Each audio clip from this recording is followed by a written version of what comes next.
Dear learners, plate tectonics video श्रृंखला के इस भाग 2 के वीडियो में मैं आपको ये बताने जा रहा हूँ कि प्लेट सीमाएं क्या होती है। What are the plate boundaries. इस वीडियो श्रृंखला के पहले वीडियो में मैं आपको बता चुका हूँ और आप ये जान चुके हैं कि हमारा स्थलमंडल जो महाद्वीपीय भूप्रॉपर्टी, महासागरीय भूप्रॉपर्टी और अनुपटल के सबसे ऊपरी भाग से मिलकर बना है, दृढ़ है, कठोर है और टूटा हुआ है।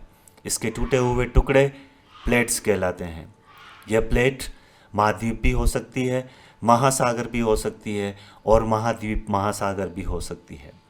उस वीडियो में मैंने आपको बताया था कि प्लेट सीमाओं के सहारे विवर्तनिक गतिविधियां संपन्न होती है, क्योंकि प्लेटें एक दूसरे के सापेक्ष गतिमान होती है।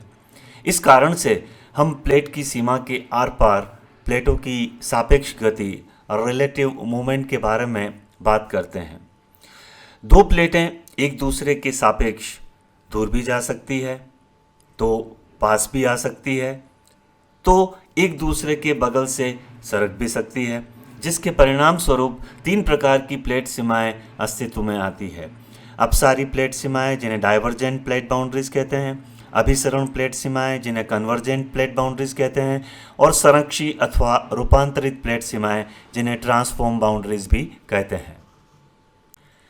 अपसारी प्लेट सीमा के सहारे दो प्लेट्स एक दूसरे से दूर जाती है, अर्थात दो विपरीत दिशाओं में प्लेट्स एक दूसरे से दूर जाती है और दो प्लेट्स के एक दूसरे से दूर जाने पर उनके बीच जो रिक्त स्थान बनता है, अधिकांश दशाओं में उस रिक्त स्थान को मैग्मा भर देता है।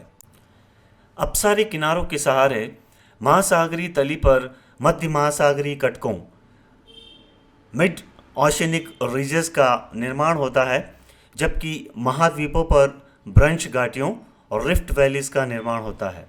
अपसारी किनारों के सहारे महासागरों में नवीन महासागरीय भूपर्पटी न्यू ओशनिक क्रस्ट का निर्माण होता है।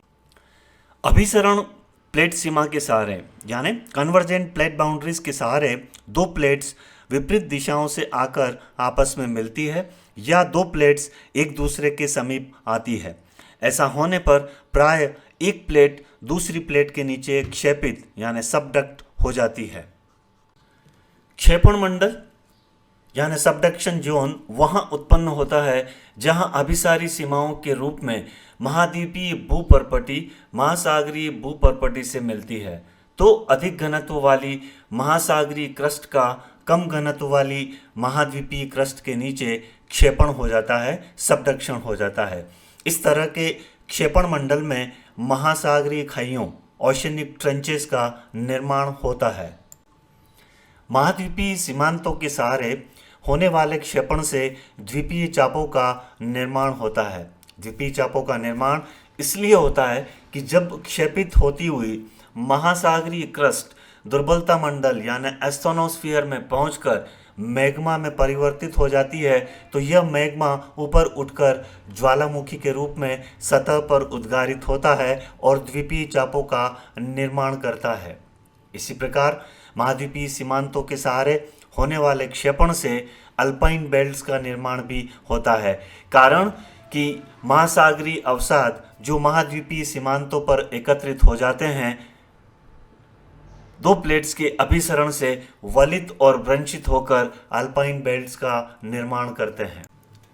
संरक्षी प्लेट सीमा के सहारे दो प्लेट्स क्षैतिजवत रूप में एक दूसरे के बगल से सरकती हुई जाती है। महाद्वीपीय भागों पर संरक्षी प्लेट किनारों के सहारे रूपांतरित ब्रंचों का ट्रांसफॉर्म फोल्ड्स का निर्माण होता है।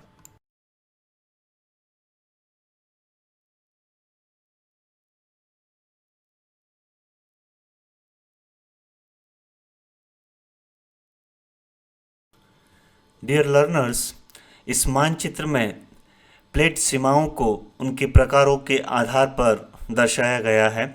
आप देख सकते हैं कि जो अपसारी प्लेट किनारे हैं उनको पीले कलर की लाइन के द्वारा, जो अभिसरण प्लेट सीमाएं हैं उनको लाल कलर की जो है रेखाओं के द्वारा तथा जो रूपांतरित या संरक्षित प्लेट किनारे हैं उनको ग्रीन यानी हरे कलर की लाइंस के द्वारा शो किया गया है इस मानचित्र में। इस मानचित्र में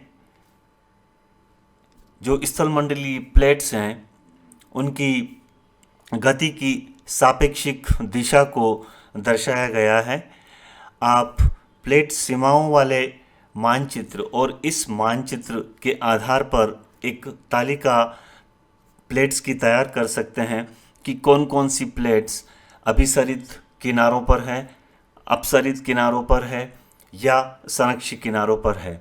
जब आप ये तालिका बना लेंगे तो आप ये पाएंगे कि एक प्लेट का एक किनारा यदि अभिसरण को जन्म दे रहा है तो दूसरा किनारा अपसरण को जन्म दे रहा है। सारी टेक्टोनिक जो इवेंट्स हैं, विवर्तनिक घटनाएं हैं, वो इन्हीं प्लेट किनारों के सहारे संपन्न होती है।